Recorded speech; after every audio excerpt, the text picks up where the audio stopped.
आमतौर पे हम देखते हैं कि अगर लड़का लड़की आपस में प्रेम करते हैं और वो अपने घर में बात बताते हैं कि हम प्रेम विवाह करना चाहते हैं, हमने इस लड़की को पसंद कर लिया है या हमने इस लड़के को पसंद कर लिया है, तो आपकी सहमत के साथ हम प्रेम विवाह करना चाहते हैं। इस विषय पे लड़के के घर वाले कुछ महीनों बाद मान जाते हैं, चलो कोई बात नहीं, लड़का खुश है, बहू लानी है तो अपनी ही पसंद के लिए आएगा, क्या ही दिक्कत है। लेकिन इंटरकास्ट मैरिज में लड़की के घर वालों को मनाना बहुत ही कठिन काम होता है। उसके कुछ कारण भी हैं। जैसे देखा जाए कि कहीं कहीं पर रिवाज होता है कि जो माँ बाप होते हैं वो लड़की और अपने दामाद के पैर छूते हैं। लड़की के घर वाले सोचते हैं कि हम अपनी लड़की के पसंद के पैर क्यों छुएं, और फिर वह गैर बिरादरी का भी है। दूसरा रोल इसमें पारंपरिक सोच का भी होता है कि आज तक हमारे परिवार में ऐसा कुछ हुआ नहीं, और ये देखो लड़की आई है एक नई, पढ़ लिख के नाक कटाने चली है। जबकि देखा जाए तो जो वो लोग नहीं कर पाए, यानी जो उनके पेरेंट्स नहीं कर पाए, बेशक उनका एक ज़माने में प्रेम प्रसंग रहा हो, लेकिन वो लोग नहीं कर पाए, तो उनके मन में एक ठेस बनी रहती है कि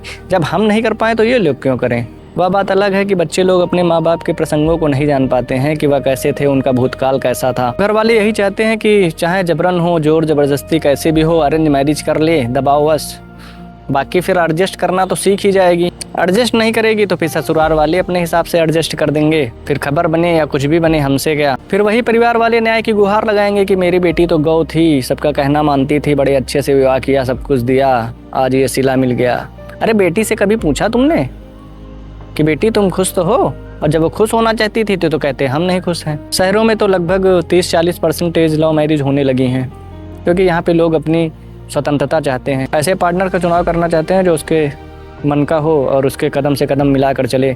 और शहर के माँ बाप भी सोचते हैं बेटा बहू खुश हैं, क्या दिक्कत है, या फिर मेरी बेटी खुश रहे जिसके साथ वो रहना चाहती है, बाकी हमारा क्या 2-4 दिन का खेल है, हम चले जाएंगे तो बेटी हमको कोसेगी, इससे बढ़िया वह खुश रहे तो हम भी खुश रहेंगे। शायद यही कारण है कि आज की जनरेशन शादी को सोचकर ही तनाव में आ जाती है, क्योंकि आजकल के जैसे केस सामने आते हैं कि कोई नीले ड्रम में भर दिया जा रहा है, किसी को फंदे पर लटका दिया जा रहा है, किसी को तेल डालकर जला दिया जा रहा है।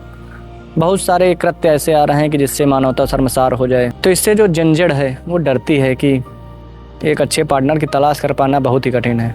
देखा जाए तो एक अच्छा पार्टनर मिल नहीं पाता है, और जब मिल जाता है तो घर परिवार समाज 4 लोग ये सब उनको मिलने नहीं देते हैं। सब लोग अरेंज कर रहे हैं, तुम भी अरेंज करो, हम फांसी चढ़े थे तुमको भी चढ़ना पड़ेगा। मेरा कहना इतना है कि आज के माता पिता को सोचना चाहिए कि आज का ज़माना बदल रहा है, दुनिया कहाँ से कहाँ पहुँच जा रही है, और आप सब पारंपरिक रीति रिवाजों को लेकर बैठे हुए हैं। रीति रिवाजों को मानो, पर किसी 2 दिलों को दुखी करके उन रीति रिवाजों को मानना धर्म का अपमान है। आप जिस धार्मिक परंपराओं का उल्लेख करते हैं, असल में वो धार्मिक परंपरा थी ही नहीं, उनको बनाया गया है, जबरन बनाया गया है। एक समय था कि लोग अपनी जातियों के अस्तित्व के लिए ऐसा कर रहे थे। जब कभी इस्लामिक शासनकाल था, ब्रिटिश शासनकाल था, नरसंहार हो रहा था, तो लोग सोच रहे हैं कि अगर ये जाति ख़त्म हो गई, इनके ऊपर जुल्म इतना ज़्यादा हो गया तो कैसे हो पाएगा।